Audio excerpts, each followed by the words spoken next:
En la plaza mayor, un anciano barría con lentitud la acera frente a la panadería. Al ver pasar el carruaje negro con las iniciales doradas en la portezuela, se quitó el sombrero, aunque nadie lo viera. Ahí va el joven Valdés, murmuró a su nieto, que jugaba con una rueda de madera. Cuidado con los que llevan el apellido como corona, hijo. No todos saben llevarlo con alma. Dentro del carruaje, Mateo Valdés miraba por la ventanilla con los dedos crispados sobre los papeles de herencia que su padre le había entregado esa misma mañana. El peso de las expectativas lo aplastaba como una losa de mármol.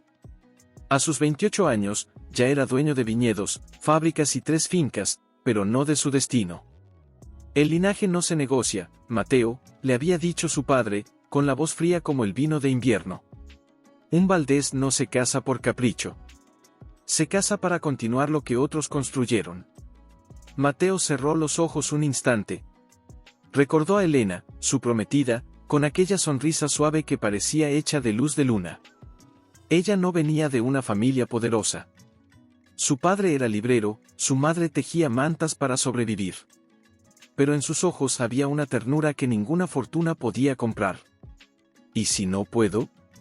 Había preguntado Mateo a su madre, en un susurro, la noche anterior. ¿Y si la amo más que al propio nombre? La señora Valdés, con las manos entrelazadas como en oración, lo miró con una tristeza antigua. El amor, hijo, es un lujo que los Valdés no siempre pueden permitirse. El carruaje se detuvo frente a la mansión. Las puertas se abrieron solas, como si la casa misma respirara con la presencia de su heredero.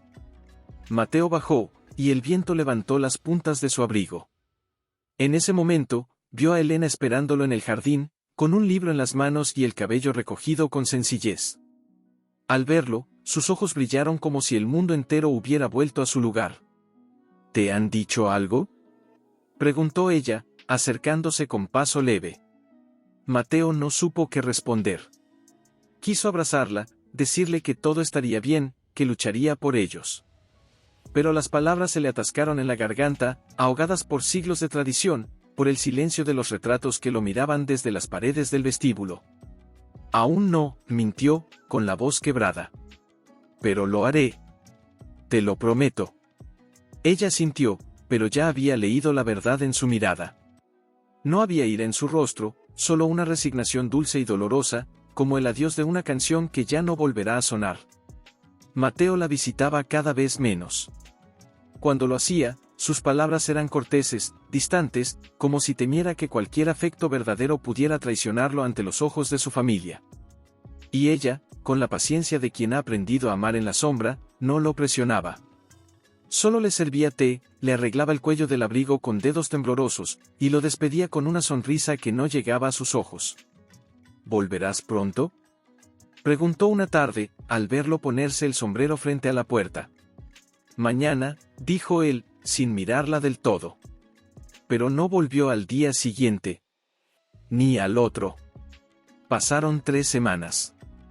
En la soledad de la biblioteca, Elena pasaba las horas releyendo cartas que nunca envió. Escribía como si las palabras pudieran salvarla de la indiferencia que la rodeaba. Querido Mateo, comenzaba una y otra vez, como si al repetir su nombre lograra mantenerlo cerca. Pero nunca sellaba los sobres. Los guardaba en un cajón de madera de cedro, junto a un retrato pequeño que él le había regalado en su primer aniversario. Fue en una de esas noches, con la luna alta y el viento golpeando suavemente los postigos, que escuchó pasos en el pasillo. El corazón le dio un vuelco. Corrió a la puerta, descalza, con el camisón arrugado por el sueño. Pero no era Mateo. Era la señora Guzmán, la fiel ama de llaves, con una lámpara temblorosa en la mano y una expresión que no supo descifrar. Señora Elena, comenzó la mujer, con voz baja, casi avergonzada. El señor Mateo ha venido. Pero no está solo. Elena sintió que el suelo se hundía bajo sus pies. Asintió en silencio, se alisó el cabello con las manos, y descendió la escalera como si cada peldaño fuera una prueba. Al llegar al salón, los vio, Mateo, de espaldas a la chimenea, y a su lado, una mujer joven, elegantemente vestida, con una mirada firme y una postura que no pedía permiso para existir. Elena, dijo Mateo, con una voz que no reconoció, te presento a Lucía de Alvear. Su familia ha acordado con la mía un compromiso. El aire se volvió denso, casi irrespirable. Elena no dijo nada. Solo miró a Lucía, y en sus ojos no había odio, ni celos, solo una tristeza antigua, como si hubiera visto ese momento venir desde el primer día en que supo que amaba a un hombre que no le pertenecía del todo.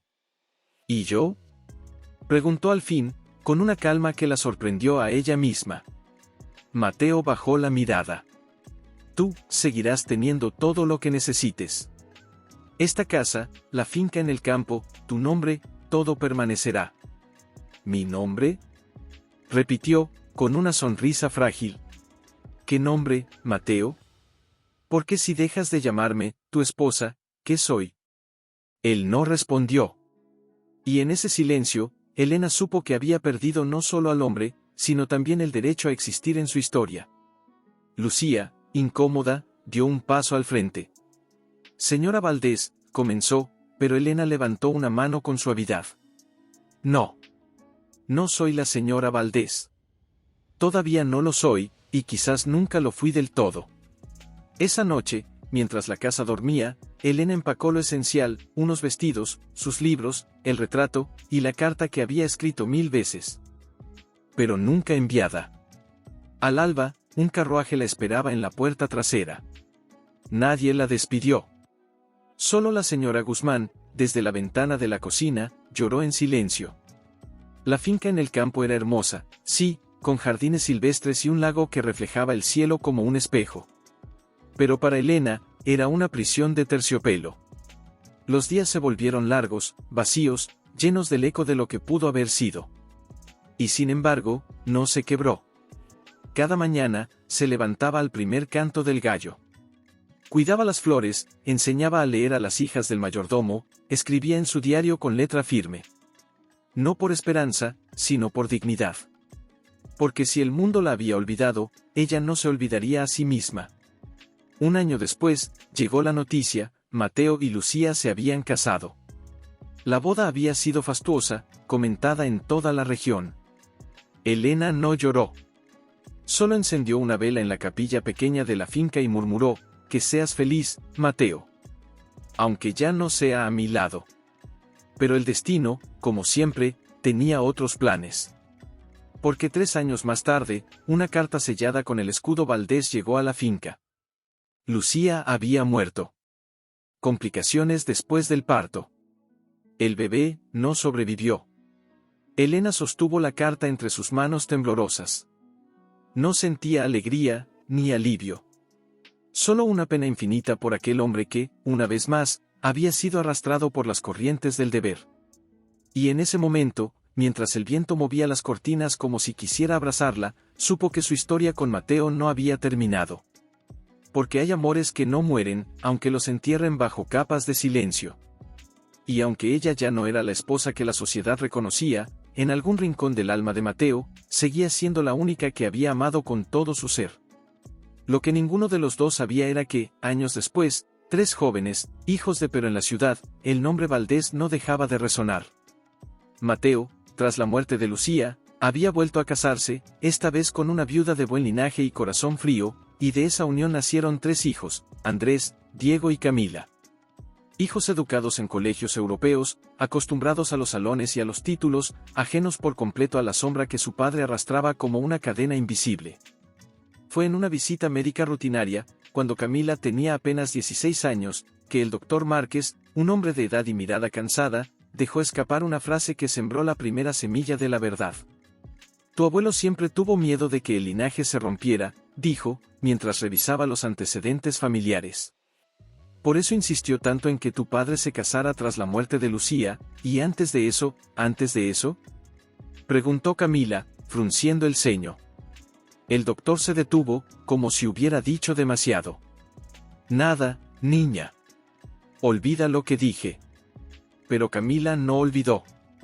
Esa noche, en la biblioteca de la mansión, revolvió cajones, buscó en los archivos polvorientos que nadie tocaba desde la época de su abuelo.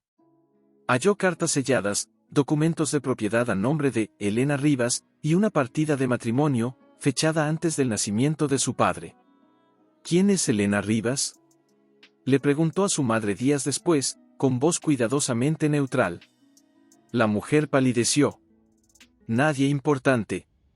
Una antigua amiga de la familia. No la menciones delante de tu padre. Pero fue en una cena de gala, mientras los sirvientes retiraban los platos de porcelana y los violines tocaban una melodía melancólica, que Camila oyó algo que la heló hasta los huesos. Dicen que tu padre tuvo una primera esposa, comentó una tía lejana, entre sorbos de vino. La encerró en una finca para que no avergonzara al apellido. Nunca se divorciaron, ¿sabes? Solo, la borraron. Camila sintió que el aire se le escapaba. Miró a su padre, que fingía no escuchar, pero sus nudillos estaban blancos alrededor del vaso.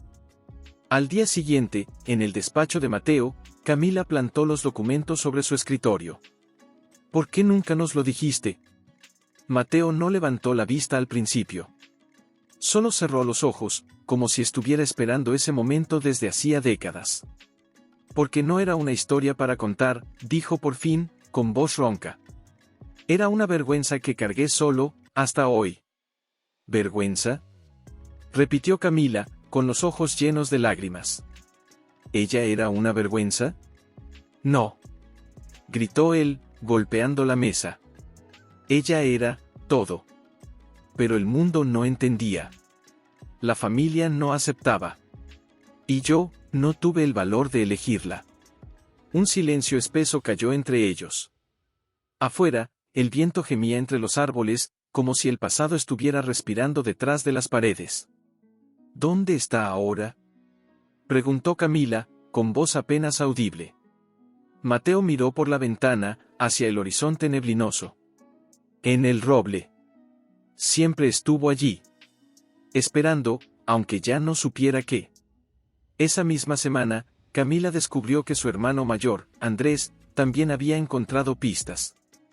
Había estado investigando en secreto, movido no por curiosidad, sino por una inquietud que no podía nombrar, la sensación de que su propia identidad estaba construida sobre una mentira. ¿Crees que ella nos odia? Le preguntó Diego una noche, mientras fumaban en el balcón. No, respondió Camila. Creo que ni siquiera piensa en nosotros. Pero eso es lo que más duele. Que para ella, somos fantasmas. Y para nosotros, ella es un secreto que nos define sin que lo sepamos. El golpe definitivo llegó cuando, en una reunión con los accionistas de la empresa familiar, un rival de negocio soltó, con una sonrisa venenosa, dicen que el verdadero heredero legal del apellido Valdés no es ninguno de ustedes, sino el marido de una mujer que vive en el roble. ¿No es curioso? Mientras ustedes firman papeles, hay alguien que nunca firmó un divorcio. Andrés palideció. Miró a su padre, que permaneció impasible, pero con las venas del cuello marcadas como cuerdas a punto de romperse. Esa noche, en la habitación de Camila, los tres hermanos se reunieron. No hubo gritos, ni acusaciones. Solo una determinación silenciosa. Tenemos que ir a verla, dijo Camila. No como herederos. No como Valdés. Sino como hijos que quieren saber de dónde vienen, y quién pagó el precio de nuestro nombre. Y así, con el corazón en la garganta y el pasado respirando en sus espaldas, los tres hermanos prepararon el viaje que cambiaría para siempre la historia de la familia, y el destino de una mujer que creyó que su vida ya no importaba a nadie. Construcción antigua, cubierta de yedra y rodeada de jardines tan bien cuidados que parecían susurrar secretos. ¿Y si no quiere vernos?, murmuró Diego, con la voz más baja que el viento. Entonces nos iremos, respondió Camila. Pero al menos lo intentaremos. Avanzaron por el sendero de grava, cada paso más pesado que el anterior. Desde una de las ventanas del segundo piso, una cortina se movió ligeramente. Dentro de la casa, Elena observaba. No con miedo, ni con rencor, sino con una curiosidad serena, como quien ve llegar una tormenta que ha estado anunciándose en el horizonte desde hace años. Se alisó el delantal, se acomodó el cabello blanco en un moño sencillo, y bajó las escaleras con la dignidad de quien no tiene nada que esconder, ni nada que ganar. Abrió la puerta antes de que llamaran. Los tres hermanos se detuvieron en seco. No era la figura frágil y quebrada que habían imaginado. Era una mujer erguida, con ojos profundos como pozos antiguos, y una calma que los hizo sentir desnudos. «Buenos días», dijo ella, con una voz suave pero firme. «Los he estado esperando». Camila, sorprendida, apenas pudo articular, ¿sabía que vendríamos? «No con certeza», respondió Elena, esbozando una sonrisa mínima. «Pero el pasado siempre regresa. Solo hay que saber esperarlo con la puerta abierta». Los invitó a pasar. La sala olía a lavanda y madera envejecida. Sobre la mesa había una tetera humeante y 4 tazas dispuestas con cuidado, como si hubiera preparado todo desde antes. «Siéntense», dijo, señalando los sillones. «No morderé, y dudo que ustedes tampoco». Andrés, el primero en romper el hechizo, habló con la voz tensa de quien lleva mucho tiempo conteniendo preguntas. «¿Usted es la primera esposa de nuestro padre?» Elena asintió, sin titubear. «Lo fui. Y lo soy aún, legalmente. Nunca firmamos los papeles que el mundo exige para borrar a una persona». Camila sintió un nudo en la garganta. ¿Por qué nunca vino a reclamar lo que era suyo? Elena sirvió el té con manos tranquilas. Porque lo que era mío, no era algo que pudiera reclamar con papeles. Era su corazón. Y ese ya no me pertenecía desde mucho antes de que me trajeran aquí. Diego, con los ojos brillantes, se inclinó hacia adelante. Pero, nosotros no sabíamos. Nadie nos dijo nada. ¿Nos odió? ¿Nos consideró intrusos? Elena lo miró con una ternura tan repentina que el muchacho contuvo el aliento. ¿Odiarlos? Ustedes eran niños. Hijos de un hombre atrapado entre el deber y el amor. No, nunca los odié. Solo sentí pena. Por ustedes. Por él. Por todos los que nacieron con un apellido que los obligaba a vivir a medias. Un silencio largo se extendió, lleno no de vacío, sino de cosas dichas sin palabras. ¿Y ahora?, preguntó Camila, con la voz temblorosa. ¿Qué quiere de nosotros? Elena dejó la taza sobre la mesa y los miró uno por uno, como si estuviera viendo no solo sus rostros, sino también las sombras que los habitaban. Nada. No quiero nada de ustedes. Pero si han venido buscando la verdad, están en el lugar correcto. Solo les pido una cosa, no vengan a mí buscando enemigos. Vengan buscando personas. Porque todos, su padre, ustedes, yo, hemos sido prisioneros de la misma mentira. Andrés bajó la cabeza. El negocio familiar está en peligro. Hay documentos que mencionan su nombre. Si alguien los hace públicos, todo podría desmoronarse. ¿Y creen que yo haría eso?, preguntó Elena, con una tristeza casi maternal. ¿Que después de tantos años de silencio, de tanto cuidado por no dañar lo que él construyó, ahora saldría a destruirlo? No, dijo Camila rápidamente. No creo eso. Pero, ¿por qué aceptó desaparecer? Elena se levantó, caminó hacia la ventana y miró el jardín. Porque amé a Mateo más de lo que odié su cobardía. Y porque, en ese entonces, creí que protegerlo era mi último acto de amor. Volvió a sentarse, y esta vez su voz tenía un filo de resignación antigua. Pero el tiempo cambia las cosas. Y ahora solo quiero que, si deciden contar esta historia, lo hagan con verdad y con respeto. No por mí. Por ustedes. Porque no se puede construir un futuro sobre cimientos que uno mismo no conoce. En ese momento, desde el pasillo, el reloj de péndulo marcó las 11. El sonido grave y regular pareció sellar un pacto invisible entre ellos. ¿Podemos volver a verla?, preguntó Diego, casi en un susurro. Elena los miró, y por primera vez, una lágrima asomó en su ojo, pero no cayó. Esta puerta siempre estará abierta. No por lealtad al pasado, sino por esperanza en el futuro. Y mientras los 3 hermanos se levantaban, con el alma más pesada pero también más ligera, supieron que no habían venido a descubrir a una mujer olvidada, sino a recuperar una parte de sí mismos que nunca supieron que les esperó. Fue en la tercera visita de Camila cuando el aire mismo pareció contener la respiración. Elena la recibió en el jardín, sentada en una mecedora blanca, con un libro abierto sobre las rodillas y una manta fina sobre los hombros, aunque el sol aún calentaba suavemente la tarde. «Sabía que vendrías hoy», dijo sin levantar la vista. «¿Cómo?», preguntó Camila, acercándose con una sonrisa tímida. «Porque es el día en que las rosas del rincón este abren sus pétalos por primera vez. Siempre vienes cuando algo nuevo está por nacer». Camila se sentó en el banco frente a ella, bajo la sombra de un almendro. Guardó silencio un momento, dejando que el canto de los pájaros llenara el vacío. Luego, con voz apenas más fuerte que un susurro, dijo: «Mi padre está enfermo». Elena no se inmutó. Solo cerró el libro con lentitud y lo dejó sobre la mesa de hierro forjado. «¿Grave?». «No lo dice, pero lo sentimos. Está cansado. No es el cuerpo. Es el alma». Como si hubiera esperado demasiado para pedir perdón y ya no supiera cómo hacerlo. Elena miró hacia el horizonte, donde el cielo se fundía con los campos en un dorado suave. «El perdón no se pide, Camila. Se recibe. Y a veces, el mayor acto de amor es darlo, sin esperar que te lo pidan». «¿Usted lo perdonó?». Elena suspiró, y en ese suspiro había décadas. «Lo perdoné el día que dejé de odiarme a mí misma por haberlo amado tanto. Porque amarlo no fue un error. Elegir callar, eso sí lo fue. Pero incluso en ese silencio, intenté ser digna. Y eso fue mi redención». Camila bajó la mirada, con los ojos húmedos. «Temo que, si no habla con él ahora, nunca más tendrá la oportunidad. Y tengo miedo, de que, cuando él se vaya, todo lo que usted fue se borre para siempre. Como si nunca hubiera existido». Elena la miró entonces, con una intensidad que hizo temblar a Camila. «¿Crees que eso me importa? ¿Que mi nombre quede en los libros de historia, o en los testamentos?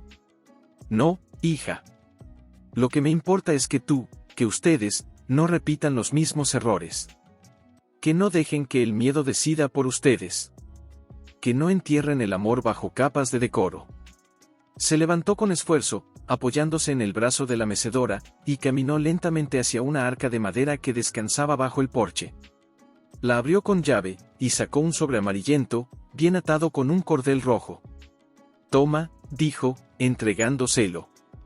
«Son cartas que escribí a Mateo. Nunca las envié. Pero están llenas de lo que nunca pude decirle en voz alta. Si crees que puedes soportar leerlas, dáselas. Si no, quémalas. No importa. Lo importante ya fue dicho». Aquí, señaló su pecho, donde siempre permaneció. Camila tomó el sobre con manos temblorosas. «¿Por qué confía en mí?». «Porque en tus ojos veo lo que él perdió al elegir el mundo antes que el corazón», respondió Elena, con una sonrisa triste. «Y porque tú, no estás dispuesta a perder lo mismo».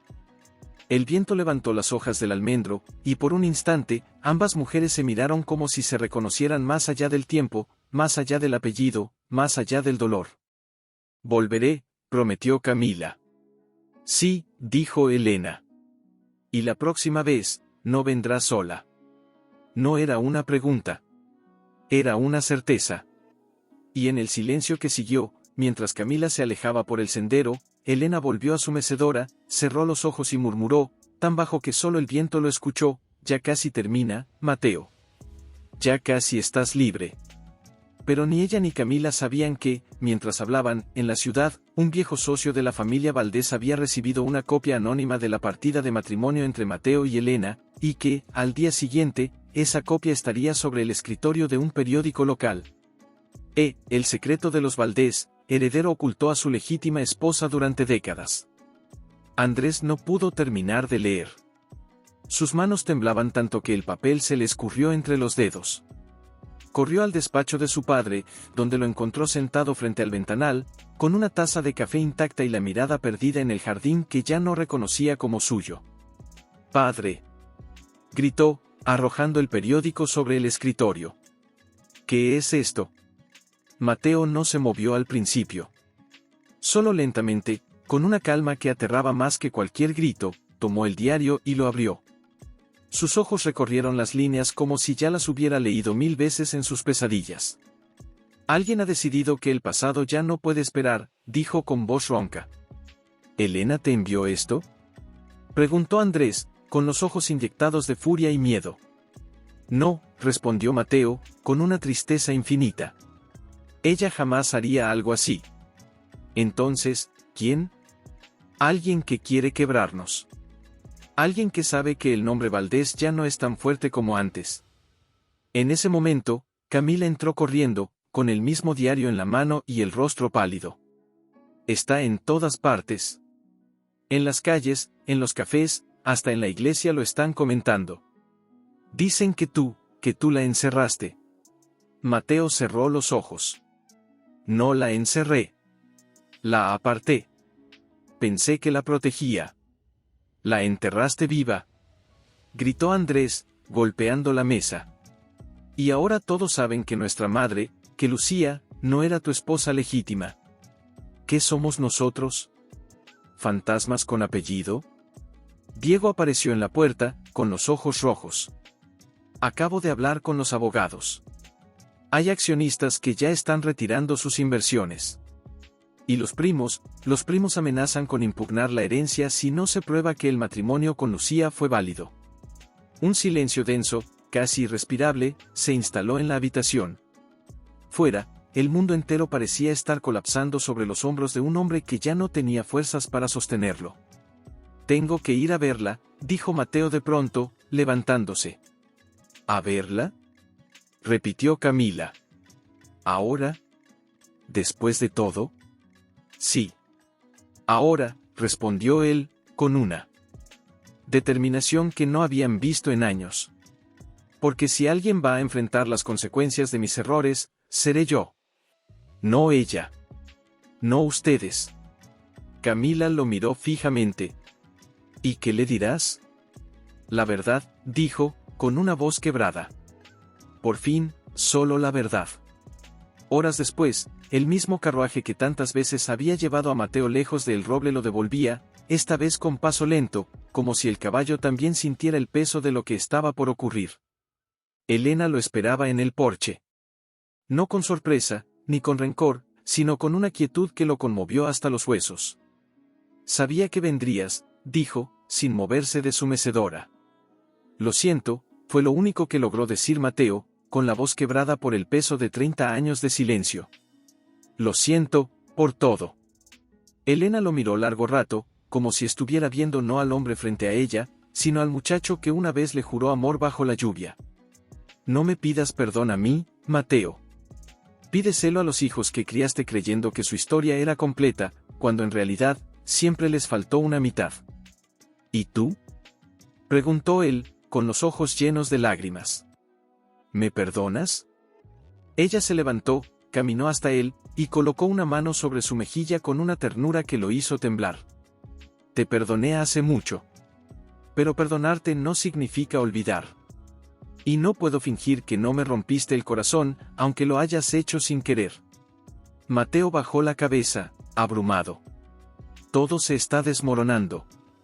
El negocio, el nombre, la familia, entonces, dijo Elena, con una calma profunda, quizás era hora de que cayera.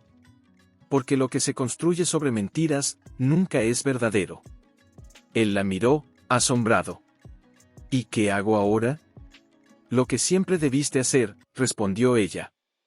Reconocerme. No por el dinero, no por los títulos, sino porque merezco existir en tu historia.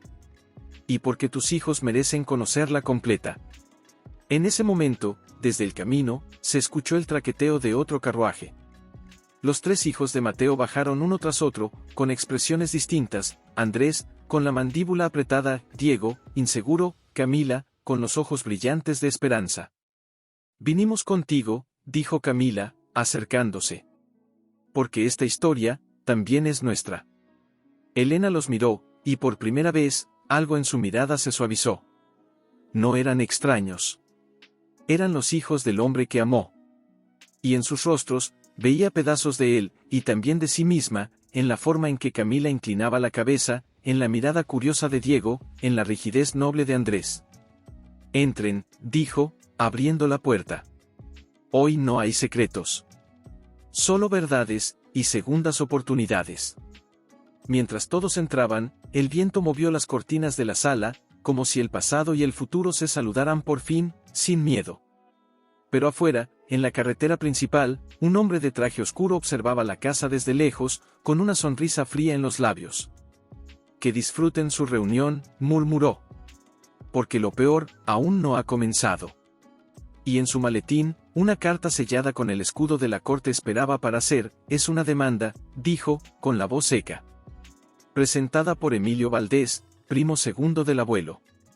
Alega que, como el matrimonio entre padre y Lucía fue nulo, porque tú jamás te divorciaste de Elena, todos nosotros somos ilegítimos, y por tanto, sin derecho a heredar. Un silencio helado cayó sobre la habitación. Fuera, los pájaros seguían cantando como si el mundo no estuviera al borde del abismo. Mateo se levantó lentamente, con el rostro ceniciento. Emilio, siempre fue ambicioso. Pero nunca pensé que llegaría a esto. ¿Y qué dice la ley?, preguntó Diego, con la voz temblorosa. Que tiene razón, intervino Elena, con calma sorprendente. Legalmente, si no hubo divorcio, cualquier otro matrimonio es inválido. Y los hijos, nacen fuera del vínculo legal del apellido. Camila la miró, con los ojos llenos de lágrimas. Entonces, ¿perdemos todo? No, dijo Elena, con una firmeza que los sorprendió a todos. No perderán nada que realmente les pertenezca. Porque lo que construyeron con sus propias manos, con su inteligencia, con su esfuerzo, eso nadie se lo puede quitar. Pero el nombre sí puede ser cuestionado. Mateo se dejó caer en una silla, como si el alma se le hubiera escapado del cuerpo. Fui un necio. Pensé que escondiendo la verdad, la protegía.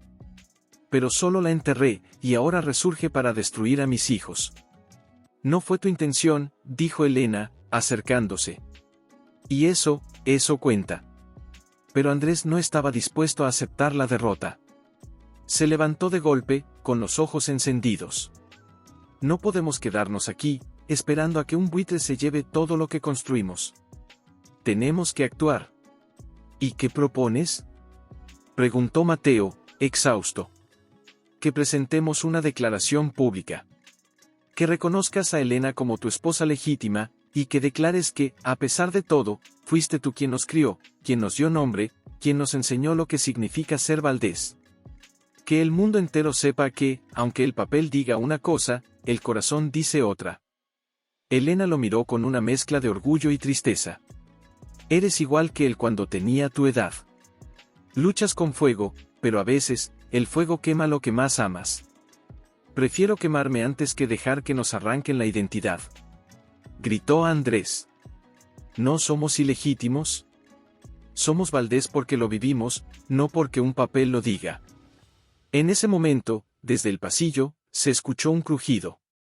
Todos se volvieron.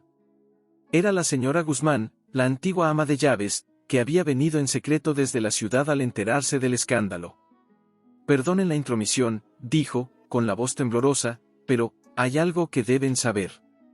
El abuelo, antes de morir, guardó un documento. Lo escondió en la biblioteca, detrás del retrato de la bisabuela. Decía que solo debía usarse, si el nombre corría peligro de desaparecer. Mateo se levantó de un salto. Vamos. Ahora mismo. Horas después, en la mansión de San Lorenzo, bajo el polvo de décadas, encontraron un sobrelacrado con cera roja y el sello familiar. Dentro, una carta manuscrita por el viejo patriarca Valdés, fechada pocos días antes de su muerte: si algún día el linaje se ve amenazado no por enemigos externos, sino por la verdad de su propia sangre, que se sepa, reconocía a Elena Rivas como no era legítima en vida. Y aunque el mundo no lo supo, yo le di mi bendición. Que sus hijos, aunque nacidos de otro vínculo, lleven el nombre con honor, porque el verdadero Valdés no se mide por papeles, sino por el alma. Andrés sostuvo la carta como si fuera un relicario. Esto lo cambia todo. No, dijo Elena, con voz suave. Esto no cambia la ley. Pero sí cambia el alma de esta familia. Mateo la miró, con los ojos llenos de una emoción que ya creía olvidada. ¿Vendrás conmigo a la corte? ¿A testificar? No como mi esposa, sino como la mujer que merece ser recordada? Elena bajó la mirada un instante. Luego, con una sonrisa serena, asintió. Iré. Pero no por ti. Ni por ellos. Iré porque es hora de que las mujeres como yo dejen de ser sombras en las historias de los hombres. Esa noche, mientras todos dormían, Camila encontró a su padre en el jardín, mirando las estrellas. ¿Tienes miedo?, le preguntó, sentándose a su lado. Una sonrisa satisfecha. Él ya veía su nombre en los titulares, su firma en los contratos, su retrato colgando donde antes estuvo el de Mateo. Pero cuando la puerta se abrió y Elena entró, no hubo estruendo, ni lágrimas, ni teatro. Solo una mujer anciana, erguida, con un vestido sencillo y los ojos tranquilos de quien ya no teme a nada. A su lado caminaba Mateo, no como un heredero, sino como un hombre que por fin había dejado de huir. ¿Esa es ella?, susurró alguien en las filas traseras. La esposa que enterraron viva, respondió otro. En la primera fila, Camila apretaba las manos de Diego y Andrés, como si temiera que el suelo se abriera bajo ellos. Cuando el juez llamó a Elena a declarar, su voz, aunque suave, resonó en cada rincón del salón. Señora Rivas, comenzó el abogado de Emilio, con una sonrisa fría, ¿es cierto que usted fue dada de baja socialmente por la familia Valdés y mantenida aislada durante más de 30 años? Elena lo miró sin parpadear. Nadie me dio de baja. Fui apartada. Pero no por prisión, sino por elección.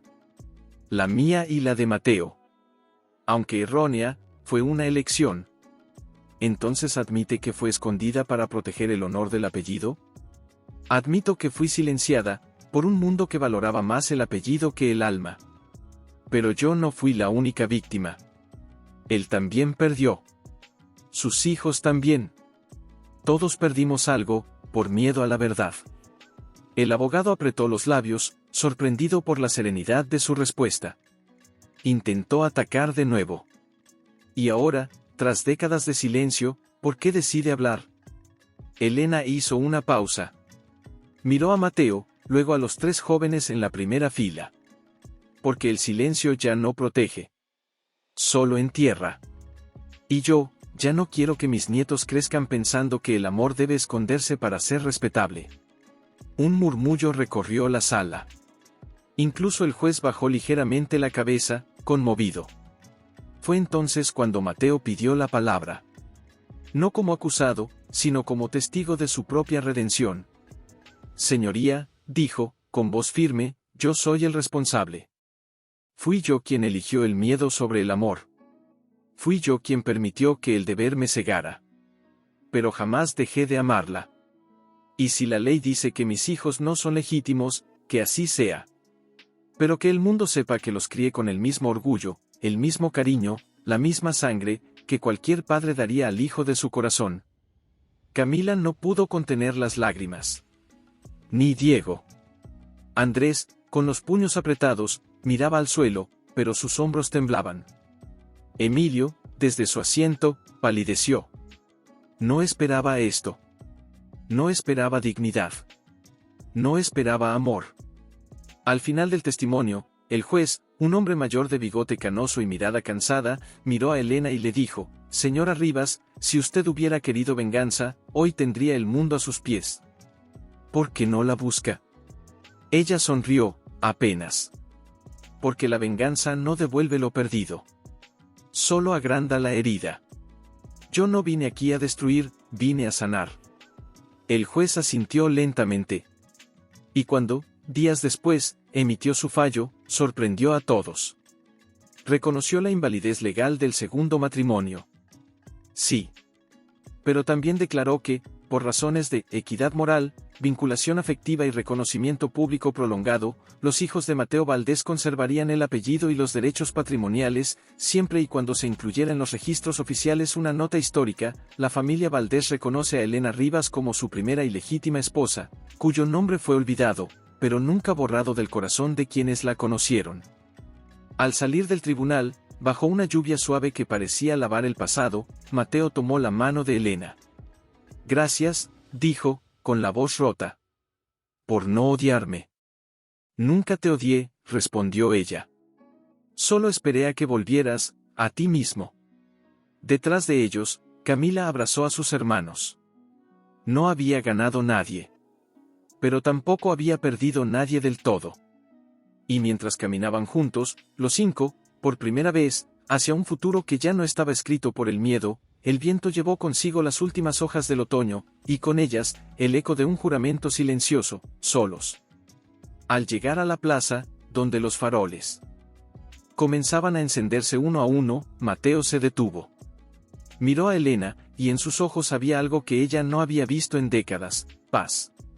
Verdadera, frágil, pero real. ¿Quieres cenar con nosotros?, preguntó, casi con timidez. En la mansión. No como una visita. Como lo que siempre fuiste. Elena no respondió de inmediato. Observó a Camila, que la miraba con una mezcla de esperanza y temor. A Diego, que no soltaba la mirada del suelo, como si aún no creyera que todo había terminado bien. A Andrés, que ahora caminaba con los hombros menos rígidos, como si hubiera dejado caer una armadura invisible. No en la mansión, dijo al fin, con suavidad. Allí los fantasmas son demasiado fuertes. Pero, sí. Cenaré con ustedes. En algún lugar nuevo. Donde podamos empezar, aunque sea tarde. Camila sonrió, con los ojos brillantes. Conozco un sitio. Pequeño, junto al río.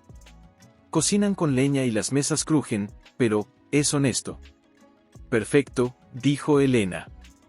Y así, en una taberna humilde con cortinas de lino y olor a pan recién horneado, los 5 se sentaron alrededor de una mesa redonda, como si el universo hubiera querido reparar con círculos lo que antes fue roto en líneas rectas y frías. El silencio al principio fue incómodo, pero no hostil. Fue el silencio de quienes se están conociendo de verdad por primera vez. Fue Diego quien lo rompió, con voz tímida. ¿Le gustaba leerle a mi padre? Elena lo miró, sorprendida, luego sonrió. Sí. Le leía poesía. Becker, sobre todo. Él decía que las palabras sonaban más dulces cuando salían de mis labios. Mateo bajó la mirada, con una sonrisa leve. Y era cierto. ¿Y por qué dejó de hacerlo?, preguntó Camila. Porque un día me dijo que ya no tenía tiempo para poesía, respondió Elena, con una tristeza serena. Que el mundo exigía prosa dura, sin metáforas. Pero yo escribo poemas, confesó Diego, ruborizándose. Nadie lo sabe. Ni siquiera en la universidad. Elena extendió la mano y cubrió la de él con la suya, áspera por los años, pero cálida. Entonces, eres el hijo del corazón. Porque el alma siempre encuentra su eco, aunque tarde siglos en resonar. Andrés, que hasta entonces había permanecido callado, levantó la vista. Yo nunca supe cómo amar sin calcular el costo. Creía que el afecto era debilidad. Pero verlos hoy, ver cómo usted, como ella, no exigió nada, y aún así nos devolvió todo. Su voz se quebró. Tragó saliva, y continuó. Quiero aprender. A ser mejor. No solo como heredero, sino como hombre. Elena lo miró con una ternura inesperada. El primer paso es admitir que uno ha estado ciego. Y tú, Andrés, acabas de abrir los ojos. Mateo, con la voz más baja que el crujido del pan que partía, dijo, durante años, creí que protegerte me hacía noble. Pero solo me hacía cobarde. Hoy, al verte frente al juez, con esa dignidad, supe que no te perdí por tu silencio, sino por mi ruido. Por mis excusas, mis miedos, mis decisiones vacías. Elena lo miró fijamente. No digas eso. Aún no es tarde para reconstruir. No como marido y esposa, tal vez nunca más como antes. Pero como almas que se reconocen. Y como abuelos que tienen nietos que merecen conocer toda su historia. En ese momento, desde la puerta de la taberna, una figura familiar apareció. Era la señora Guzmán, con una cesta en las manos y los ojos llenos de lágrimas. Perdonen la intromisión, dijo, pero, he cocinado el guiso de alubias que tanto le gustaba a usted, señora Elena. El que hacía su madre. Pensé que quizás querrían un sabor de antes. Elena se levantó, fue hacia ella, y la abrazó con una fuerza que sorprendió a todos. Gracias, susurró. Por recordar lo que el mundo olvidó. Mientras la señora Guzmán servía el guiso humeante, Camila miró a su padre y a Elena, y sintió algo que nunca había sentido antes, pertenencia. No por sangre, no por papel, sino por verdad. Pero en medio de esa paz recién tejida, en una esquina sombría de la plaza, Emilio observaba desde lejos, con las manos en los bolsillos y los dientes apretados. No había ganado la fortuna, pero aún tenía cartas por jugar. Porque esa misma mañana, había recibido una carta anónima con un solo nombre escrito, Clara. Y debajo, una sola frase, ella sí es la hija legítima. Y está viva. Camila fue quien la recibió del cartero, con una extraña sensación en el estómago, como si el aire se hubiera vuelto más denso de repente. La llevó al roble aquella misma tarde, sin decir una palabra, solo con los ojos inquietos y las manos temblando levemente. Elena estaba en el jardín, podando las últimas rosas del otoño, cuando Camila se detuvo frente a ella, extendiendo el sobre como si fuera un objeto sagrado o peligroso. «Es para usted», dijo, con voz apenas audible. Elena se limpió las manos en el delantal, tomó la carta, y al ver la caligrafía, su rostro palideció como si hubiera visto un fantasma. No dijo nada. Solo la abrió con movimientos lentos, como si cada segundo le doliera. Dentro, una sola hoja. Y en ella, escritas con tinta azul desvaída, estas palabras: «Madre, he sabido lo del juicio. Sé que ha vuelto a la luz. No le pido nada. Solo que, si alguna vez quiso saber si su hija sobrevivió. Yo soy Clara. Y estoy viva». El sobre se le escapó de las manos. Cayó al suelo, junto con sus rodillas. «¿Hija?», susurró Camila, horrorizada. «¿Usted tuvo una hija?». Elena no respondió de inmediato. Solo levantó la vista al cielo, como si buscara una señal, una explicación, un perdón que nunca había pedido. Lágrimas silenciosas rodaron por sus mejillas. «Sí», dijo al fin, con una voz que parecía venir de muy lejos. «Tuve una hija. Nació prematura, tan pequeña que apenas cabía en mis manos. Los médicos dijeron que no viviría. La bauticé en secreto, en la capilla de la finca, con el agua del lago y el nombre de mi madre, Clara». «¿Y?», preguntó Camila, con el corazón en la garganta. «La enterramos al alba, bajo el roble más viejo. Solo Mateo y yo lo supimos. O eso creíamos». «Entonces, ¿quién es esta Clara?». Elena cerró los ojos. «No lo sé. Pero si alguien conoce ese nombre, alguien sabe lo que nunca se publicó». Esa noche, en la mansión, la tensión era palpable. Mateo, al enterarse, se desplomó en una silla, con la mano sobre el pecho, como si el pasado le hubiera dado un puñetazo. «¿Crees que sobrevivió?», preguntó, con la voz quebrada. «No es posible», dijo Elena. «La vi. La sostuve. Estaba fría». «Pero, ¿y si los médicos se equivocaron?», intervino Diego. «¿Y si alguien la tomó, y la crió lejos? ¿Quién haría algo así?», preguntó Andrés. Fue Camila quien, con los ojos llenos de una intuición aterradora, dijo en voz baja: «¿Y si fue obra de la propia familia? Si alguien pensó que era mejor reemplazarla, que naciera una hija, válida, en otro seno, mientras la verdadera desaparecía». Un silencio helado los envolvió. Fue entonces cuando la puerta del salón se abrió, y Emilio entró sin llamar, con una sonrisa fría y una mujer a su lado. Joven, de ojos profundos y rasgos que, al instante, hicieron que Elena se llevara una mano a la boca. «Permítanme presentarles», dijo Emilio, con voz untuosa, «a Clara Valdés, la hija legítima de Mateo y Elena, y la verdadera heredera del apellido». La joven dio un paso adelante. No parecía triunfante, solo cansada. Como si hubiera cargado ese nombre durante años sin saber a quién pertenecía. «No vine por dinero», dijo, con voz suave pero firme. «Vine porque, después de una vida entera siendo criada como la sobrina huérfana, merezco saber quién soy. Miró a Elena, y sus ojos se llenaron de lágrimas. Usted me cantaba una nana, antes de que me llevaran. Aún la recuerdo. Duérmete, mi flor del río. Elena soltó un sollozo. Esa nana, solo la cantaba a mi hija. Nadie más la conocía. Mateo se levantó, tambaleándose. ¿Quién te crió? ¿Quién te dijo la verdad? La señora Guzmán, respondió Clara. Hace un mes. Estaba muriendo de un cáncer. No quiso irse sin confesar. Dijo que, tras el nacimiento, el patriarca Valdés la obligó a llevármela a una familia lejana. Que la niña que enterraron, no era yo. Que yo fui intercambiada. Un grito ahogado escapó de Camila.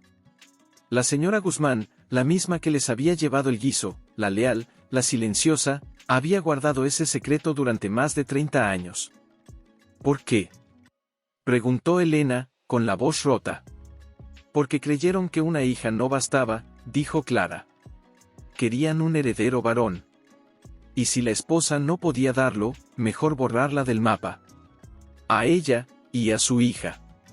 En ese momento, Elena se levantó, caminó hacia Clara, y la tomó entre sus brazos sin dudar.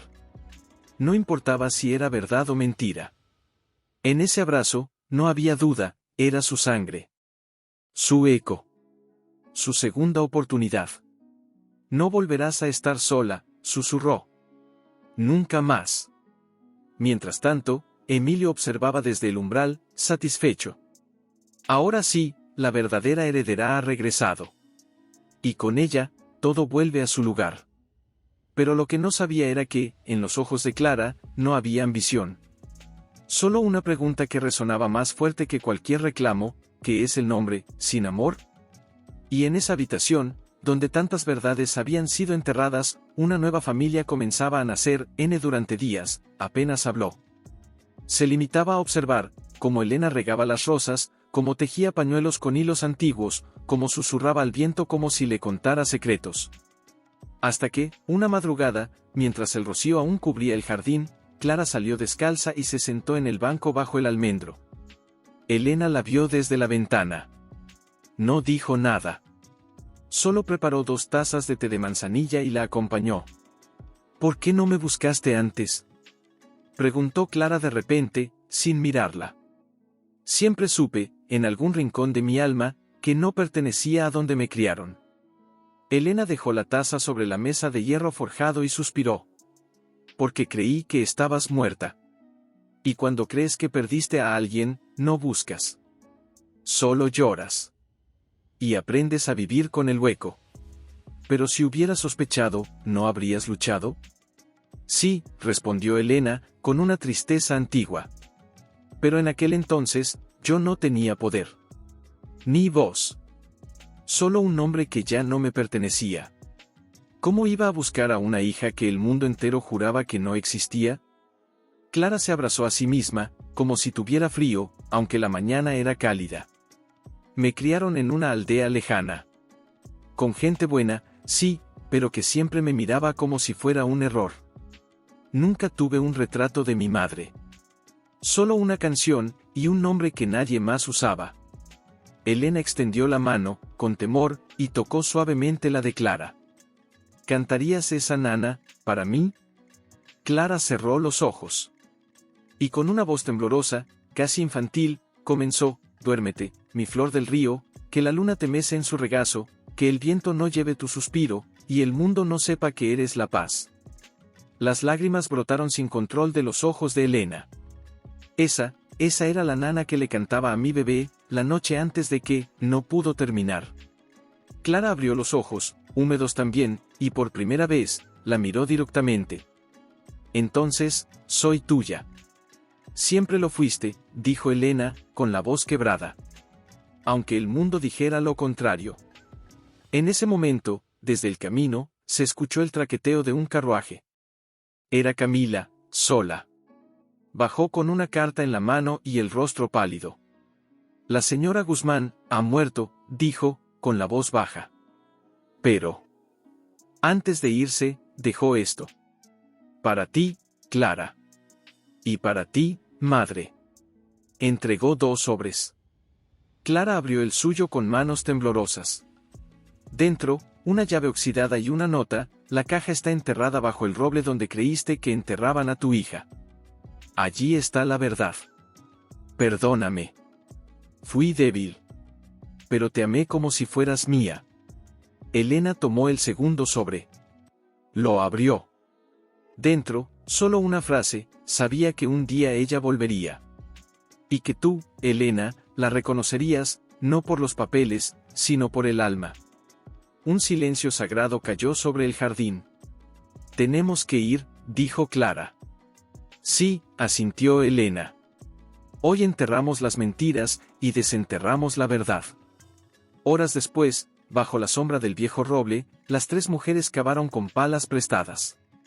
El suelo estaba blando, como si la tierra misma estuviera dispuesta a revelar su secreto. Y allí, envuelta en lona encerada, estaba una caja de madera con el escudo Valdés desgastado. Dentro, encontraron un diario encuadernado en cuero, un mechón de cabello rubio atado con una cinta azul, y un certificado de nacimiento, firmado por el propio patriarca Valdés. Clara Valdés Rivas. Nacida el 14 de octubre de 1977. Hija legítima de Mateo Valdés y Elena Rivas. ¡Viva! Camila leyó en voz alta, con la voz temblando. Entonces, nunca estuviste muerta. Solo, escondida. Clara tomó el mechón de cabello y lo apretó contra su pecho. Todo este tiempo, estuve viva, pero sin nombre. Ahora, tengo los 2. Elena la abrazó, y esta vez, no fue un abrazo de reencuentro, sino de rescate.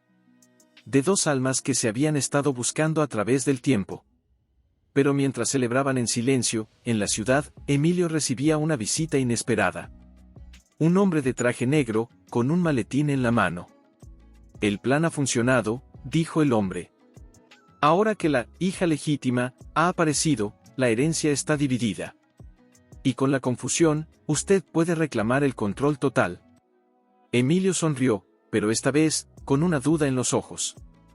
¿Y si ella se niega a firmar? No lo hará, dijo el hombre. Las hijas siempre obedecen, cuando creen que están recuperando el amor de su madre. Y en ese instante, Emilio sintió un escalofrío. Porque por primera vez, no estaba seguro de si estaba salvando el apellido, o destruyendo la única verdad que quedaba. Mientras tanto, en el roble, Clara miraba el horizonte y susurraba: ahora que sé quién soy, ¿tendré el valor de serlo? Y el viento, como siempre, no respondió. Vine a verte, dijo Mateo, deteniéndose a unos pasos. A ti. A mi hija. Clara no respondió de inmediato. Solo lo miró, como si intentara descifrar en sus arrugas lo que sus palabras no decían. Luego, con voz suave pero firme, preguntó: ¿sabías? Mateo bajó la cabeza. No. Te lo juro por lo más sagrado.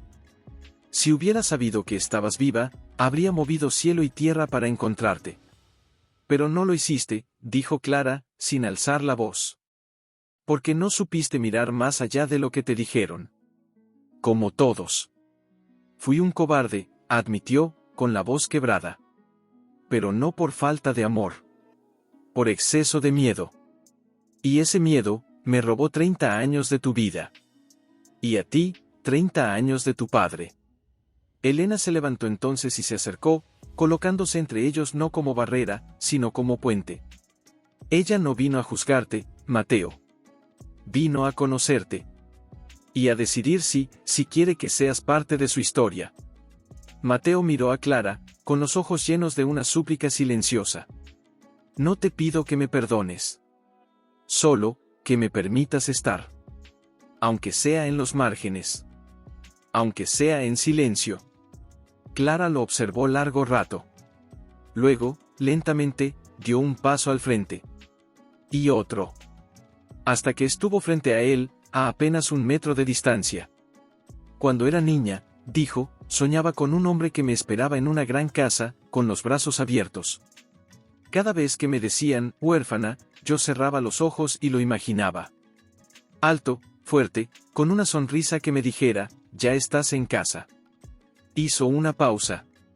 Una lágrima resbaló por su mejilla. Pero ahora que estás aquí, no eres ese hombre. Eres un anciano arrepentido. Y eso, duele más. Mateo cerró los ojos.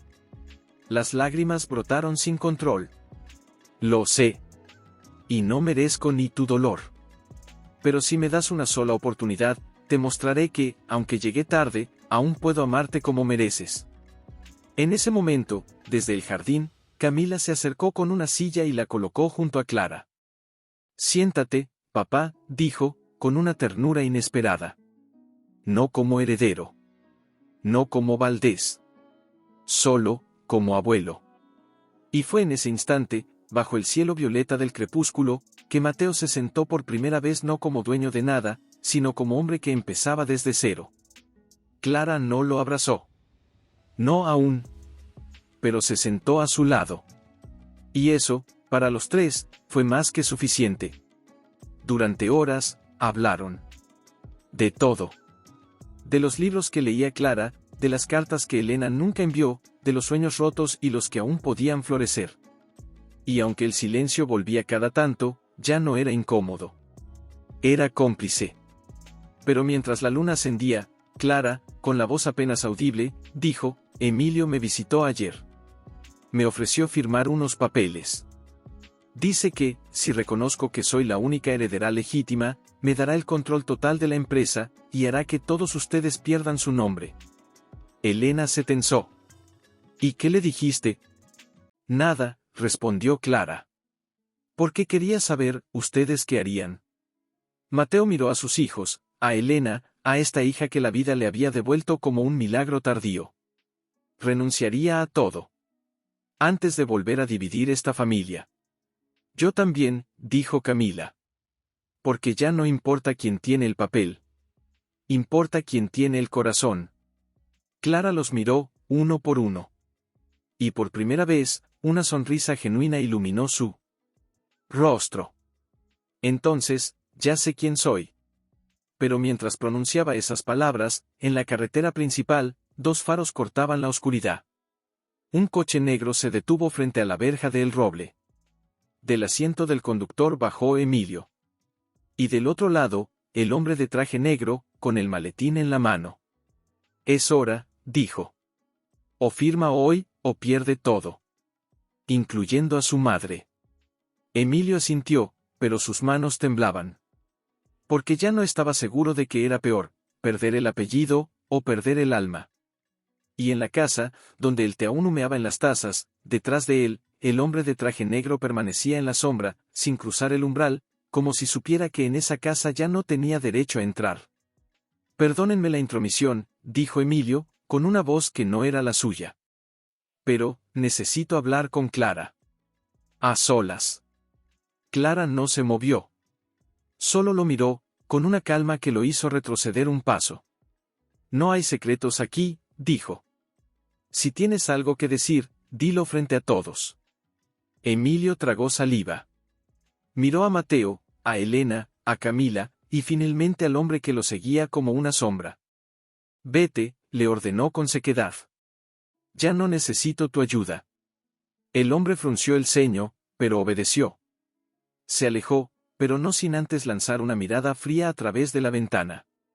Cuando estuvieron solos, Emilio cerró la puerta con lentitud y se apoyó contra ella, como si sus piernas ya no pudieran sostenerlo. He estado mintiendo, confesó, con la voz quebrada. Durante semanas. Desde que supe que Clara existía, me dijeron que era mi oportunidad. Que si la usaba bien, el control de la empresa sería mío. Que ustedes, perderían todo. ¿Quién te dijo eso? Preguntó Mateo, con los ojos entrecerrados. El consejo. Los mismos que ahora se preparan para declarar la empresa en quiebra si no presento un heredero puro. Y Clara, según los papeles que encontramos, es la única con sangre Valdés reconocida legalmente desde el nacimiento. Clara se levantó, con el corazón latiendo como un tambor lejano. ¿Y viniste a pedirme que firme? ¿Que los traicione? No. Gritó Emilio, con los ojos llenos de lágrimas. vine a advertirles. Porque hoy, mientras revisaba los archivos antiguos, encontré algo que no debía existir. Sacó un sobre del interior de su chaqueta. Lo entregó a Elena con manos temblorosas. Es una carta del abuelo. Dirigida a ti. Fechada el día que nació Clara. Elena lo abrió con dedos inseguros. Leyó en silencio. Y al terminar, su rostro se transformó, no de tristeza, sino de asombro. Dice que ordenó el intercambio, dijo, con voz temblorosa. Que mandó enterrar a una niña enferma en su lugar, para proteger a Clara. Porque sabía que si nacía una hija, la familia la rechazaría, y a ti te borrarían para siempre. Entonces, ¿el patriarca sabía? Preguntó Camila, horrorizada. Sí, dijo Emilio. Y no lo hizo por crueldad. Lo hizo por amor. Porque creyó que, si Clara desaparecía, tú, Elena, perderías todo. Pero si la ocultaba, algún día podría regresar. Y contigo. Un silencio sagrado cayó sobre la habitación. Pero si eso es cierto, dijo Clara, con la voz apenas audible, entonces mi existencia no fue un error. Fue un acto de resistencia. Sí, susurró Elena. Te salvaron, para que un día nos salvaras a nosotras. Emilio se dejó caer en una silla, con la cabeza entre las manos. He estado tratando de ganar una guerra que ya estaba perdida desde el principio. Porque lo que ustedes tienen, no se puede comprar con papeles. Es algo que ni el apellido Valdés puede contener. Mateo se acercó a él y puso una mano en su hombro. Entonces, hermano, deja de luchar contra nosotros. Lucha con nosotros. Emilio levantó la vista, con los ojos llenos de una emoción que no había mostrado en años. ¿Aún soy parte de esta familia? Siempre lo fuiste, dijo Camila. Solo te olvidaste de mirarte en el espejo correcto. En ese momento, desde la ventana, vieron cómo el coche negro del hombre de traje se alejaba por el camino, furioso. Pero ya no importaba. Porque algo más fuerte que los contratos, más antiguo que los títulos, acababa de renacer entre ellos, la lealtad verdadera. Pero mientras la calma volvía, Clara, con una intuición que parecía venir del alma misma, murmuró, algo aún falta. Algo que el abuelo no contó. Y en ese instante, como si el destino respondiera, el viejo reloj de péndulo en el pasillo dio las 12, y se detuvo. Esto, estaba entre las pertenencias de la señora Guzmán, dijo, con la voz temblorosa. Lo guardé porque reconocí la caligrafía. Lo entregó a Clara. Ella lo abrió con lentitud, como si temiera lo que pudiera contener. Dentro, una carta. Y una fotografía pequeña, desgastada por el tiempo. En la foto, una mujer joven sostenía a una niña de cabello rubio, junto a un hombre de traje oscuro. Al dorso, una frase escrita con tinta azul, Clara a los 3 años. Con su madre adoptiva, doña Inés, y su tío Emilio. San Isidro, 1980. Clara palideció. ¿Tío Emilio? Todos miraron a Emilio. Él, por primera vez, bajó la cabeza con vergüenza. Sí, confesó. Yo, la visitaba. En secreto. Desde que supe la verdad. No como heredero, sino como quien se sentía culpable.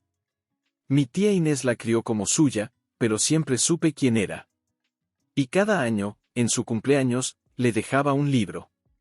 Nunca firmado. Solo, con una flor presionada entre las páginas. ¿Los libros de Becker? Preguntó Clara, con los ojos brillantes. ¿Eran tuyos? Emilio asintió, con la voz apenas audible. Eran los que leía tu madre, según me contó la señora Guzmán.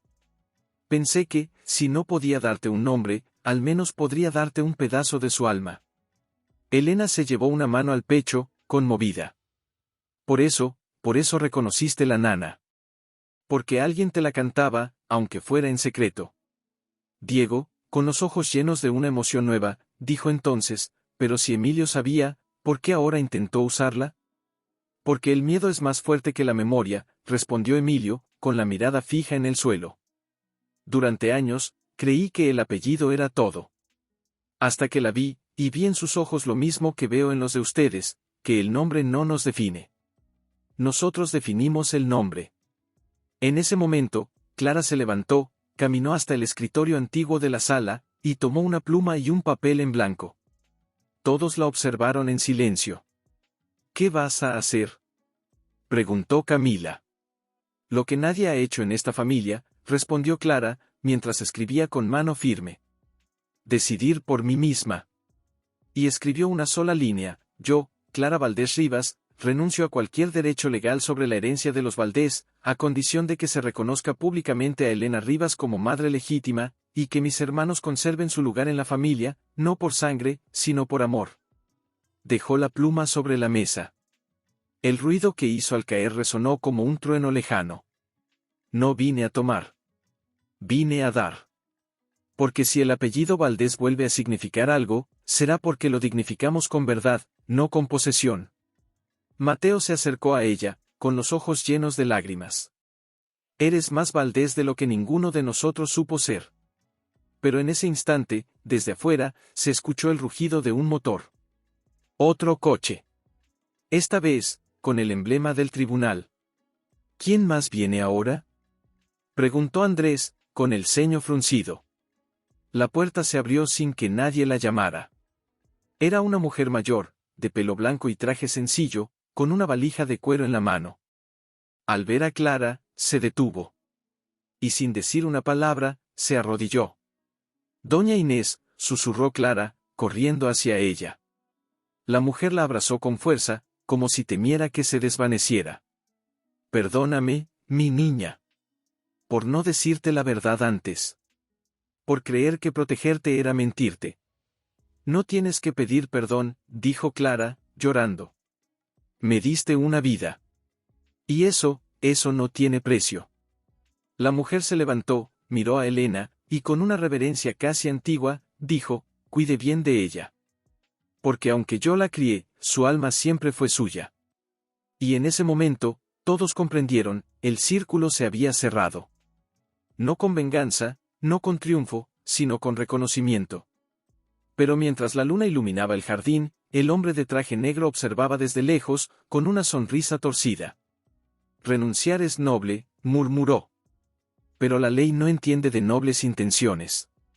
Y en su maletín, guardaba una última carta. Una que cambiaría todo, una vez más. Porque cuando crees que has llegado al final de la verdad. Fue entonces cuando Camila, mirando por la ventana, vio al hombre de traje negro de pie junto al roble. No caminaba. Solo observaba.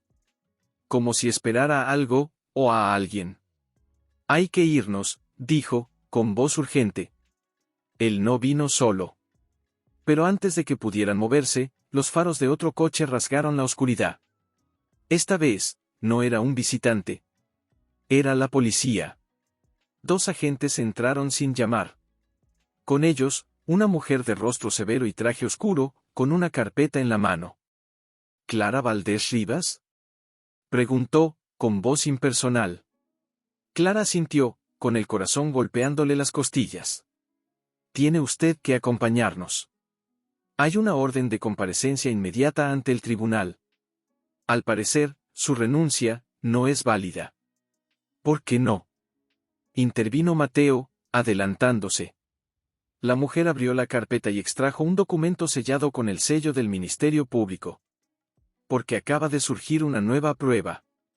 Un testamento hológrafo, firmado por el patriarca Valdés poco antes de morir. En él, se establece que ningún descendiente de Elena Rivas puede heredar, a menos que haya sido reconocido públicamente antes de su mayoría de edad. Y Clara, fue escondida hasta hoy. Un frío heló la habitación. Eso es imposible, dijo Elena, con la voz temblorosa. Él me bendijo. Lo vi en sus ojos. Los ojos no firman testamentos, respondió la mujer, con frialdad. Los papeles, sí. Clara palideció. Miró a sus hermanos, a su madre, a Mateo. Entonces, todo fue en vano. No. Gritó Diego, con los ojos llenos de lágrimas. Ustedes no pueden borrarla solo porque el papel no la nombró a tiempo. La ley no se negocia con sentimientos, joven, dijo uno de los agentes. Pero en ese momento, Emilio, con una determinación que nadie le conocía, se interpuso. Espere. Hay algo que no sabe. Se volvió hacia Clara y le tomó las manos. Hace 20 años, cuando cumpliste 18, fui a verte. Llevaba una carta de Mateo, y una fotografía de Elena. Te la entregué. Y tú, la guardaste. Clara abrió los ojos como platos. Sí, la tengo. La guardé en el libro de Becker. Nunca supe por qué. Tráela. Urgió Emilio. Camila corrió a la habitación donde Clara había dejado sus cosas. Volvió con el libro. Entre sus páginas, amarillenta por el tiempo, estaba la carta. Y en el reverso, escrita con la letra de Clara adolescente, una frase, hoy supe quién soy. Y aunque el mundo no lo sepa, yo sí. Emilio la mostró a la funcionaria. Esto es reconocimiento. Voluntario. Escrito por ella misma antes de los 21 años. Cumple con el espíritu de la cláusula. La mujer frunció el ceño, pero no pudo negar la evidencia. Esto, complica las cosas. No las complica, dijo Elena, con una calma que impresionó a todos. Las aclara. Porque el alma no espera a la ley para existir. Y Clara, existió siempre. La funcionaria guardó silencio un largo momento. Luego, con un suspiro casi imperceptible, cerró la carpeta. Voy a presentar esto al juez. Pero adviértoles, el testamento es claro. Si no convencen al tribunal de que hubo reconocimiento real, todo el patrimonio Valdés pasará al Estado. Se marcharon tan rápido como habían llegado. El silencio que dejaron era más pesado que antes. Clara se dejó caer en una silla, con la carta apretada contra el pecho. ¿Y si no nos creen? Mateo se arrodilló frente a ella, como un padre que por fin sabe cómo amar. Entonces construiremos algo nuevo. Porque ya no necesitamos un hombre para ser quienes somos. Pero, ¿y ustedes? Preguntó, mirando a Camila, a Diego, a Andrés. ¿Perderán todo por mí? Andrés, con la mandíbula apretada, respondió, ya perdimos mucho por silencios. No perderemos más por miedo. En ese instante, doña Inés tomó la mano de Elena. Usted la tuvo en el corazón durante décadas. Eso es más fuerte que cualquier testamento. Afueras, la tormenta finalmente estalló. La lluvia golpeaba el techo como tambores de guerra. Pero dentro de la casa, algo distinto crecía, una decisión. No de pelear por lo que era suyo, sino de proteger lo que habían encontrado. Y mientras los relámpagos iluminaban el rostro de Clara, ella comprendió algo que nadie le había dicho, el verdadero legado no estaba en las tierras, ni en los títulos. Estaba en el coraje de decir, yo soy, aunque el mundo entero dijera, no puedes. Pero en la oscuridad del bosque, el hombre de traje negro encendió un cigarrillo y murmuró al viento, aún no termina. Porque el testamento, no era el único secreto del viejo Valdés. Y en su maletín, una llave antigua esperaba. La llave de una caja de seguridad, donde Don Clara no había dormido. Se sentaba junto a la chimenea apagada, con la carta de su juventud aún en las manos, cuando Mateo entró en silencio, con una taza de té humeante. No puedes seguir castigándote, dijo, dejando la taza sobre la mesa baja. Lo que pase en el tribunal, no define quién eres. Pero define si puedo quedarme, respondió ella, con los ojos enrojecidos. Si puedo llamar a esta casa, hogar. Mateo se sentó frente a ella, con una lentitud que delataba cada año de dolor acumulado. Hogar no es un lugar, Clara. Es un acto. El acto de elegir, una y otra vez, quedarte con quienes te ven, incluso cuando tú no te ves. Antes de que ella pudiera responder, Camila irrumpió en la sala, con el rostro iluminado por una mezcla de terror y esperanza. Acabo de hablar con el notario, dijo, sin aliento. El hombre de traje, fue a la caja de seguridad del abuelo anoche. La abrió con una llave que solo él tenía. Y sacó, algo. ¿Qué? Preguntó Diego, que entró tras ella, empapado por la lluvia. Un diario. Pero no cualquiera. El diario personal del patriarca Valdés. El que nadie creía que existía. Elena, que apareció en el umbral con una bata cubierta de lana sin tejer, palideció. Ese diario, lo vi una vez. El día que me entregó su bendición. Me dijo, cuando el nombre esté a punto de caer, que la verdad lo levante. ¿Y qué dice? Preguntó Andrés, entrando con Emilio tras él. Nadie lo sabe aún, respondió Camila. Pero el notario me llamó porque, el hombre de traje intentó destruirlo. Y en su desesperación, dejó caer una hoja. La tengo aquí. Extrajo un papel doblado de su abrigo. Lo desplegó con manos temblorosas. Todos se acercaron. La página estaba escrita con tinta sepia, con una letra firme y antigua: hoy nació mi nieta Clara. Elena la sostiene con manos temblorosas, pero con ojos llenos de luz. Temí que mi familia la rechazara. Temí que la historia se repitiera. Así que hice lo que creí correcto, la escondí, pero no la abandoné. Cada año, en su cumpleaños, dejaré una carta en la caja de seguridad. Para que, si algún día regresa, sepa que nunca estuvo sola. Que aunque el mundo la borró, yo la escribí en mi alma. Y en el alma de los Valdés, el amor siempre fue más fuerte que el linaje. Un silencio sagrado cayó sobre la habitación. Clara llevó una mano a su boca, conteniendo un sollozo. ¿Hay más?, preguntó, con la voz quebrada. Sí, dijo Camila. 30 cartas. Una por cada año de tu vida. En ese momento, Emilio tomó la palabra, con los ojos brillantes. El hombre de traje no es un abogado cualquiera. Es el nieto del antiguo mayordomo. Su abuelo fue el que ayudó a esconder a Clara. Y ahora quiere usar el diario para chantajear al tribunal, o le dan el 10% de la herencia, o quema las cartas. No puede hacer eso, gritó Diego. Sí puede, dijo Elena, con una calma que heló la sangre. Porque sabe que para Clara, esas cartas valen más que todo el oro del mundo. Clara se levantó, con una determinación que los dejó sin aliento. Entonces, lo enfrentaré. Hoy. Ahora. Es peligroso, advirtió Andrés. Más peligroso es vivir sin saber quién me amó, cuando creía que nadie lo hizo. Mateo la miró, y en sus ojos no había miedo, sino orgullo. Vamos juntos.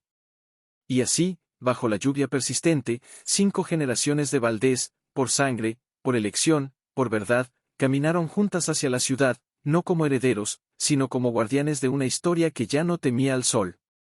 Pero mientras el carruaje se alejaba, en una habitación del hospital, la señora Guzmán, en su lecho de muerte, abrió los ojos por última vez, y susurró a la enfermera: dígale a Clara, que el diario no es todo.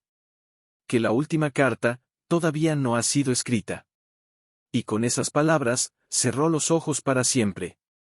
En silencio, cada paso un juramento, no la dejarían sola otra vez. En el vestíbulo, el hombre de traje negro los esperaba junto a la caja de seguridad, con el diario en una mano y un mechero en la otra. No se acerquen, dijo, con voz tensa. Si alguien da un paso más, quemo todo. 30 años de cartas. 30 años de amor, convertidos en ceniza. Clara se detuvo a pocos metros. Lo miró fijamente, sin odio, sin miedo. ¿Por qué haces esto? ¿Qué ganas? Él se rió, pero era una risa hueca, rota. Mi abuelo fue mayordomo de los Valdés. Trabajó toda su vida en silencio. Y cuando murió, no hubo nombre en su lápida. Solo un número. Yo crecí viendo cómo su lealtad fue olvidada. Así que ahora, quiero que el mundo sepa que hasta las sombras tienen derecho a su parte de luz. Pero no es tu luz, dijo Elena, con una calma que lo hizo titubear. Es la de Clara. Y tú no tienes derecho a encenderla, ni a apagarla. El hombre apretó el diario contra su pecho. Ustedes tienen todo. Nombre, dinero, historia. Yo solo tengo esta verdad, y la usaré como quiera. Fue entonces cuando Clara dio un paso adelante, y luego otro. Hasta que estuvo a 1 metro de él. Dame las cartas, dijo, con voz suave. Y te daré algo que nunca has tenido. ¿Qué? Preguntó él, con los ojos inyectados de dudas. Un lugar en la historia. No como enemigo. No como sombra. Sino como testigo. Porque sin ti, estas cartas nunca habrían salido a la luz. Y sin ellas, yo nunca habría sabido que fui amada desde el primer día. El hombre parpadeó. Una lágrima traicionera resbaló por su mejilla. Nadie me ha hablado así, en toda mi vida. Entonces deja que hoy sea el primer día, susurró Clara.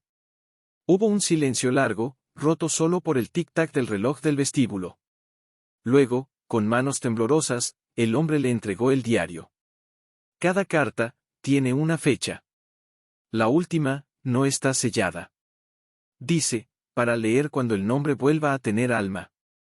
Clara tomó el diario como si fuera un niño recién nacido. Lo abrazó contra su pecho y, sin decir una palabra más, se volvió hacia los demás. Al salir del banco, la lluvia había cesado. Un rayo de sol atravesó las nubes, iluminando sus rostros como una bendición tardía. De regreso en el roble, bajo la sombra del viejo roble, Clara se sentó en el banco donde todo había comenzado a sanar. Con manos cuidadosas, abrió la última carta. La leyó en silencio. Luego, con la voz temblorosa, leyó en voz alta: si estás leyendo esto, es porque el nombre Valdés ya no es una prisión, sino un puente. Y tú, Clara, eres el primer paso. No heredes tierras. No heredes títulos. Hereda el coraje de amar sin esconderte. Porque el verdadero linaje no se escribe en papeles, se siembra en el alma de quienes vienen después. Elena se acercó y tomó su mano. Ahora sí, todo está completo. Mateo, con los ojos llenos de lágrimas, se arrodilló frente a Clara. Perdóname por no buscarte. Pero desde hoy, seré el primer Valdés que camine detrás de ti, no delante. Clara lo miró, y por primera vez, lo llamó, padre. Y en ese instante, el viento levantó las hojas del roble, como si el árbol mismo fue entonces cuando Mateo, con una lentitud cargada de siglos, se levantó y caminó hacia la pequeña capilla que Elena había construido años atrás junto al lago, una capilla sin sacerdotes, sin misas, solo con un altar de madera y una vela siempre encendida. Vengan, dijo, sin alzar la voz, pero con una autoridad nueva. Hoy no celebramos una herencia, sino una promesa. Todos lo siguieron. Elena tomó la mano de Clara. Camila se apoyó en el hombro de Diego. Andrés caminaba junto a Emilio, ya sin la distancia que alguna vez los separó. Incluso doña Inés, con su paso lento, cerraba la fila, con los ojos húmedos de una paz que creyó nunca conocer. Dentro de la capilla, Mateo se volvió hacia ellos. No vestía traje de gala, ni anillos de sello. Solo una camisa sencilla, como la de un hombre que por fin ha decidido vivir sin máscaras. Durante décadas, comenzó, con la voz ronca pero firme, creí que proteger el nombre era callar la verdad. Pero hoy he aprendido que el verdadero honor no está en lo que ocultas, sino en lo que reconoces. Miró a Elena, y en sus ojos ya no había culpa, sino gratitud.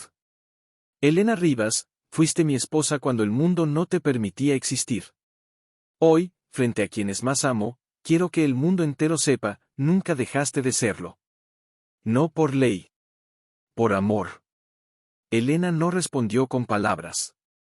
Solo asintió, con una lágrima que brillaba como una estrella fugaz. Luego, Mateo se volvió a Clara. Y tú, mi hija. Perdonémoslo todo, menos esto, que no te llame por tu nombre. Clara Valdés Rivas. No como reclamo, sino como ofrenda. Porque mereces llevarlo, no como carga, sino como canto. Clara dio un paso al frente, y tomó las manos de su padre. Y yo, te reconozco. No como heredero, ni como patriarca. Sino como hombre que, aunque llegó tarde, tuvo el valor de volver. En ese momento, Camila sacó un pequeño cofre de madera que había traído de la mansión. Lo abrió. Dentro, estaban las partidas de nacimiento de los 3 hermanos, y una nueva, recién sellada por el tribunal, Clara Valdés Rivas. Hija legítima de Mateo Valdés y Elena Rivas. Reconocida por voluntad familiar y afecto público. Firmamos todos, dijo Camila. Incluso Emilio. Porque el apellido ya no es una frontera. Es un abrazo. Emilio asintió, con los ojos brillantes. Y si alguien vuelve a cuestionar quién pertenece, que se enfrente a todos nosotros. Juntos. Doña Inés, con voz temblorosa, añadió, yo crié a una niña con el alma de su madre. Hoy la entrego, no con dolor, sino con orgullo. Porque el amor verdadero no se guarda. Se comparte. Elena se acercó entonces al altar y tomó la vela que ardía desde hacía años. Con ella, encendió otras 5, una por cada alma que había sufrido, luchado y sanado. Que esta luz, dijo, sea testimonio, no somos los mismos que éramos. Y eso, es un milagro. Mientras la brisa movía las cortinas blancas de la capilla, Mateo tomó un anillo antiguo del bolsillo, uno que perteneció a su abuela, con una inscripción en latín, Amor vincit omnia. No es un anillo de compromiso, dijo, entregándoselo a Elena. Es un anillo de retorno. Porque aunque el tiempo nos separó, nuestros corazones nunca se divorciaron. Elena lo tomó, y esta vez, no lo guardó en un cajón. Se lo puso en el dedo, como quien cierra un círculo que nunca debió romperse. Y en ese instante, mientras el sol se hundía tras los árboles y las 5 velas ardían en armonía, algo más que un nombre fue restaurado, la fe en que el amor, incluso cuando se entierra, siempre encuentra la forma de florecer. Pero en el horizonte, muy lejos, una carta sellada con cera negra esperaba en el buzón del juzgado, otra vez, dijo, con la voz quebrada. ¿Alguien más? Clara tomó la carta, la miró un instante, y en lugar de rasgarla o temerla, sonrió. No con amargura, sino con una serenidad que sorprendió a todos. Abra, dijo Elena. Clara rompió el sello. Dentro, una sola hoja, escrita con una caligrafía fina y antigua, sé quién soy. Sé quién fui. Y sé que ustedes han sanado lo que yo no supe sanar. No vengo a reclamar. Vengo a devolver. Porque el verdadero legado de los Valdés nunca fue el dinero, fue la memoria. Y yo guardé la última pieza. Al dorso, una dirección. Y una hora. Hoy. Al mediodía. ¿Vas a ir? Preguntó Camila. Sí, respondió Clara. Pero no sola. A las 12 en punto, los 7, Elena, Mateo, Clara, Camila, Diego, Andrés y Emilio, se encontraron frente a una casa pequeña en las afueras de San Lorenzo, cubierta de glicinas y rodeada de silencio. La puerta se abrió antes de que llamaran. Era una mujer anciana, de cabello plateado y ojos que parecían haber visto el nacimiento y la caída de dinastías. Los miró uno por uno, como si los reconocieran no por el rostro, sino por el alma. Pasen, dijo. He esperado este día desde que enterré a mi hermana. Los condujo a una sala llena de libros, retratos y cajas de madera. Sobre la mesa, una pequeña caja de terciopelo. Mi nombre es Valeria Valdés, dijo. Hija menor del patriarca. La que todos creyeron muerta en un accidente, pero que en realidad fue enviada lejos por desafiar las reglas de la familia. Me casé con un hombre humilde, tuve hijos, viví en silencio. Pero guardé esto, para el día en que alguien mereciera escuchar la verdad completa. Abrió la caja. Dentro, una llave. Y una fotografía descolorida, un grupo familiar. En el centro, una niña rubia, Clara, sostenida por Elena, y a su lado, Valeria, con una mano en el hombro de Mateo. Yo fui quien la llevó a Inés, confesó. Porque vi en los ojos de mi hermano el miedo, pero en los de Elena, el amor. Y supe que, si Clara sobrevivía, algún día todo esto tendría sentido. Clara la miró, con los ojos llenos de lágrimas. ¿Por qué ahora? Porque el amor verdadero no se mide por quien lo guarda, sino por quien lo entrega. Valeria les entregó la llave. Abre la caja del banco. La verdadera. La que el patriarca escondió detrás de la falsa. Allí no hay testamentos. Solo una carta, para ti, Clara. Y un nombre, Centro Cultural El Roble. Porque él soñó con esto desde el principio. Un lugar donde las historias olvidadas volvieran a ser contadas. Esa misma semana, en una ceremonia íntima bajo el viejo roble, Clara colocó una placa de bronce al pie del árbol. Aquí, donde el silencio fue más fuerte que la voz, ahora florece la verdad. En memoria de quienes amaron sin nombre, y de quienes tuvieron el valor de nombrarlos. Años después, niños corrían por los jardines del Centro Cultural El Roble, leyendo poemas, escuchando historias, aprendiendo que el legado no se hereda con sangre, sino con coraje. Y en una de las ventanas, Elena, con el cabello blanco como la nieve y los ojos aún brillantes, observaba a sus nietos, los hijos de Camila, los de Diego, y la hija de Clara, jugando juntos, sin saber que sus apellidos un día fueron motivo de guerra. Mateo, ya frágil pero en paz, se acercó y tomó su mano. ¿Crees que lo logramos?, preguntó. Elena sonrió, mirando al horizonte. No lo logramos, Mateo. Lo seguimos construyendo. Cada día que alguien elige la verdad sobre el miedo, el amor sobre el orgullo, seguimos ganando. Y en ese instante, mientras la brisa movía las hojas del roble con un susurro antiguo, el viento llevó una nana lejana, la misma que una vez cantó una madre a su hija perdida. Pero ahora, ya no era un lamento. Era un canto de regreso. Porque en el roble, nadie vuelve.